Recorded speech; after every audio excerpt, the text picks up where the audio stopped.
Hello and welcome to another daily news update on the war in Ukraine. This is the account and it is day 305 since the Russian invasion started.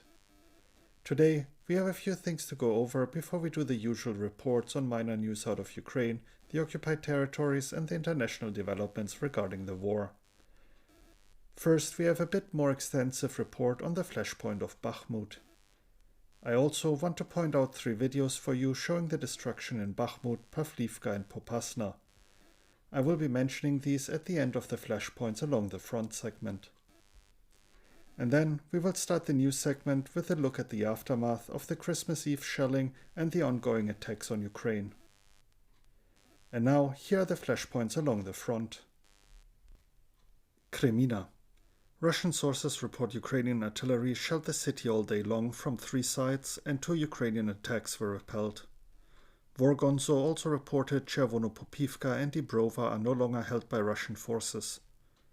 Further reports claim Ukrainian forces are trying to cut the P-66 highway south of Kreminna.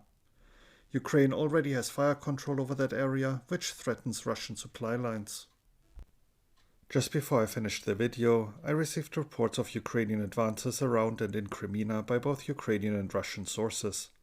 I wanted to talk a bit more about it, but shortly after, an officer of the Armed Forces of Ukraine asked for a media blackout, so I will leave it with this small update. Bakhmut. Ukraine repelled several attacks around Yakovlivka, Bakhmutske, Solidar and Bakhmut itself. Generally, Russian momentum from earlier in December has slowed down significantly. Some analysts claim it is due to the need of conserving ammunition. Opytne has been reported as fully under Ukrainian control now. Pro-Russian accounts refute those claims, however, and claim in turn Russia made progress. The armed forces of Ukraine have slowed down the advance of the Russian army in the Bakhmut area.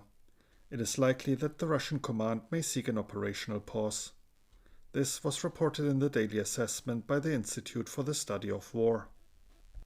However, while the speed of the Russian advance has slowed down, it is too early to draw conclusions about whether its offensive has reached its climax. The researchers argue that the lack of personnel and ammunition in the Russian army will not allow it to maintain the current pace of offensive operations in the near future. According to Serhiy Haidai, head of the Luhansk Oblast Military Administration, Russia is currently losing thousands of soldiers in the Bakhmut area.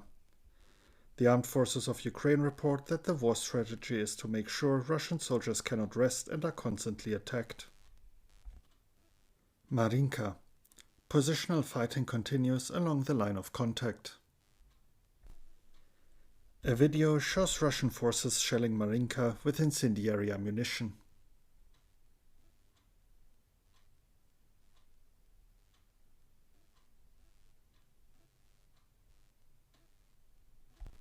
Videos shared on social media allege it is thermite.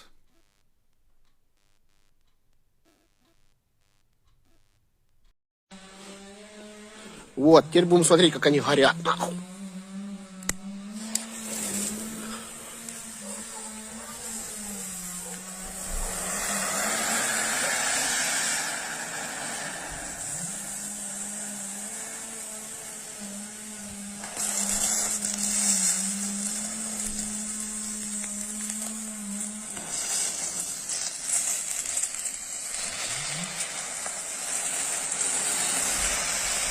Ебать, что у меня там? Ого. Так нахуй дом сгорит нахуй. Фу, ебать дыма нахуй. Гадость. Да там по-любому магний есть.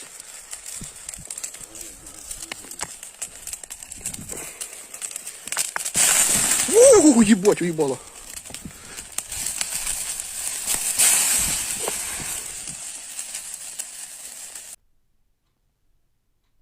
And now I wanted to share these 3 videos with you. They contain scenes of the destruction from Bakhmut, Pavlivka and Popasna.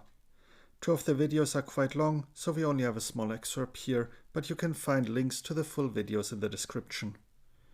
I'm sorry for the lagging video, it's just my tablet. And now for a quick update on the Christmas Eve and ongoing shelling of Ukraine. On Christmas Eve, Russia killed 16 civilians and injured 72 when shelling Ukraine. In Kherson Oblast alone, 71 shellings were recorded, 16 civilians were killed and 64 injured. The city of Kherson especially experienced extensive shelling. The settlement was fired upon 41 times. Besides the killing and injuring of civilians, the attack also affected industrial premises, health facilities, detached houses, and apartment blocks. Additionally, 7 were injured in the Donetsk region and 1 in the Kharkiv region. The National Police of Ukraine and State Emergency Service of Ukraine have released pictures showing the ongoing repairs in Kherson to ensure civilian homes are safe. Teams are working fast to deal with the aftermath, even while being under threat of the ongoing Russian shelling. It has emerged that Russia shelled 2 hospitals in Kherson yesterday. Luckily, no one was injured or killed. As seen in a video shared on social media, the Kherson Regional Clinical Hospital was hit. In addition, a doctor's office, heat supply systems, and the roof were destroyed at the regional psychiatric care facility. In Donetsk Oblast, Russian forces continued the shelling throughout the night and in the morning on Sunday, injuring 7 civilians and damaging several civilian houses and apartment blocks and 1 hospital in Pavlivka. In Kramatorsk, 3 Russian missiles hit an industrial zone. No casualties were reported. Kramatorsk was heavily shelled on December 23rd, damaging 10 apartment blocks and a school. Nikopol in the Dnipropetrovsk Oblast was shelled throughout the night with heavy artillery as well. The State Emergency Service are currently trying to evaluate the consequences of the attack. And now for the news updates, starting with the latest developments out of Ukraine. Volodymyr Yeshov, a developer of the successful S.T.A.L.K.E.R video game, has fallen in Bakhmut. He joined the armed forces of Ukraine after the Russian invasion on February 24th. The General Staff of Ukraine has released photos of how the Ukrainian soldiers celebrate Christmas at the front. Usually, Christmas is a family holiday.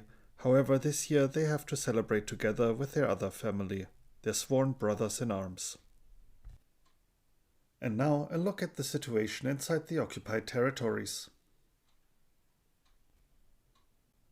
According to Petro Andriushchenko, advisor to the mayor of Mariupol, Russia has begun moving equipment and manpower from areas around Mariupol towards Melitopol and Berdyansk. In occupied Vaszlivka, Zaporizhia Oblast, Russian authorities have imposed a curfew in the period from December 28th this year to January 4th, 2023. Only emergency service workers with a special pass are allowed to leave their homes. Other local residents are prohibited from leaving theirs and moving around the settlement. Ukraine's National Resistance Center reported that Russia is moving security personnel to the occupied south. In Berdyansk alone, about 500 police officers from the Russian Federation have been deployed. According to the center, Berdyansk lately experienced many cases of pro-Ukrainian material being distributed. And to wrap up the news segment, the latest international developments. In his Christmas Day address, Pope Francis has called for an end to Russia's senseless all-out war against Ukraine. May the Lord inspire us to offer concrete gestures of solidarity to assist all those who are suffering, and may He enlighten the minds of those who have the power to silence the thunder of weapons and put an immediate end to this senseless war, he said. Iran's top general, Mohammad Bagheri, commented on Western claims that Russia is using Iranian-made Shahed drones against Ukraine. According to him, this speaks of the effectiveness of Tehran's unmanned aerial vehicles. Meanwhile, Western intelligence believes that Moscow is preparing to transfer up to 24 Su-35 aircrafts to Tehran. These could be fighter jets that were originally intended for Egypt as part of a deal that the US scrapped. China reports it will strengthen its ties with Russia in the next year. Beijing and Moscow will deepen strategic mutual trust and mutually beneficial cooperation. Yuri Trutnev, Russian Deputy Prime Minister, and Sergei Kiriyenko, the first deputy head of the Russian president's administration, have asked President Putin to create training centers for fighters across the country. The inspiration comes from a similar program in Chechnya. President Putin has stated that he does not consider the current developments in the war in Ukraine dangerous for the Russian Federation. He reiterated that invading Ukraine was the right thing to do to protect national interests and that Russia will continue to wage war until all goals are achieved. He further claimed Russia was ready for negotiations, but it is the West who refuses to talk.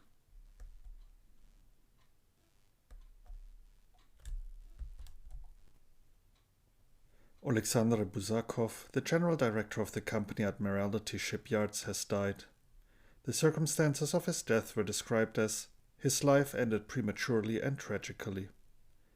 His company is producing advanced diesel submarines capable of carrying and launching Caliber cruise missiles.